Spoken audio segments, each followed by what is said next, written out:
Guys হঠাৎ করে আমি কেন চলে যাচ্ছি চেন্নাই জানতে হলে ব্লগটা তোমাদের সম্পূর্ণ দেখতে হবে। আর হ্যাঁ, এই ব্লগে আমি তোমাদের আরো একটি কথা বলে দিই, আজ থেকে কিন্তু তোমরা আমার প্রতিদিন ব্লগ দেখতে পারবে এই পেজে। তো আমার এই পেজে যারা ব্লগটা আমার নতুন দেখছো অবশ্যই কিন্তু পেজটা ফলো করে নাও, কারণ এখানেই কিন্তু আমার প্রতিদিন ব্লগ আপলোড হবে। তো চলো গাইস, আজকের ব্লগটা আমি শুরু থেকে স্টার্ট করি।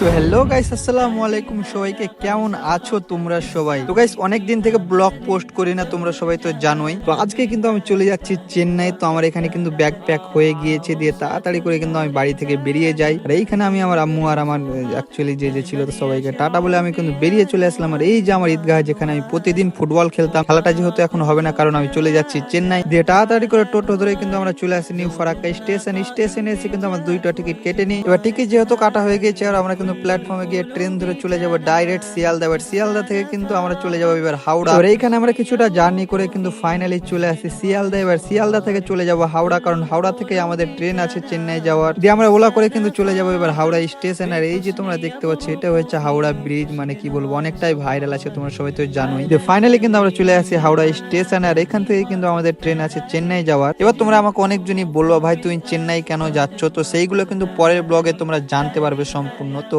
কাল থেকে কিন্তু তোমরা প্রতিদিন তো ব্লগ দেখতেই পাবে। আর এই দিয়ে কিন্তু ফাইনালি আমাদের ট্রেনও চলে এসেছে, তোমরা সবাই দেখতেই পাচ্ছ। দিয়ে কিন্তু আমরা ট্রেনে উঠে পড়েছি। এবার ট্রেনে উঠতেই কিন্তু আমাদের ট্রেনটা ছেড়ে দিয়েছে। এবার উঠেই কিন্তু আমি ঘুমিয়ে গিয়েছিলাম ভাই। এবার ঘুম থেকে উঠে দেখি ভাই সকাল হয়ে গেছে, তোমরা সবাই দেখতেই পাচ্ছ। এবার সকালে উঠে কিন্তু সকালে নাস্তা করে জানলার যে একটা ফিল থাকে, সেই ফিলটা কিন্তু নিচ্ছিলাম, তোমরা সবাই দেখতেই পাচ্ছ। আর অনেকটাই ভালো লাগছিল ভাই। দিয়ে কিন্তু জানলার ফিল নিতে নিতে কিন্তু আমি একটা মুভি দেখতে লেগে যাই, তোমরা এখানে দেখতে পাচ্ছ। মুভিটার নাম হচ্ছে লাভ ইন্স্যুরেন্স কোম্পানি বলেছিল। হ্যাঁ, তো দেখতে ভালো লাগছিল। দিয়ে এবার দেখতে দেখতে কিন্তু দুপুর হয়ে যায়। এবার দুপুরের খাবারটা খেয়ে কিন্তু আবারও ঘুমিয়ে যায়, কারণ খাওয়া আর ঘুম আর ফোন দেখা ছাড়া কোনো কাজই নেই ভাই। কারণ 27 ঘন্টা 28 ঘন্টা তুমি যে জার্নি করবা, তো কোনো কিছুই করতে ভালো লাগবে না, শুধু ফোন দেখবা, খাবা, ঘুমাবা, এটাই ছিল কাজ। দিয়ে কিন্তু এখানে রাতও লেগে গিয়েছিল, তোমরা সবাই দেখতে পাচ্ছ। এবার রাতে কিছু খাওয়া দাওয়া করে ঘুমিয়ে পড়েছে। এবার ঘুম থেকে উঠে দেখছি সকাল হয়ে গেছে, আর আমরা কিন্তু ফাইনালি চেন্নাই নেমেও পড়েছি। দিয়ে এবার আমরা কিন্তু স্টেশন থেকে বেরিয়ে যাই, আর স্টেশন থেকে বেরিয়ে কিন্তু চলে আসি এখান থেকে আমি চলে যাব যে কাজে এসেছি। তো কাজের ব্লগ গুলো তোমরা কাল থেকে দেখতে পারবে।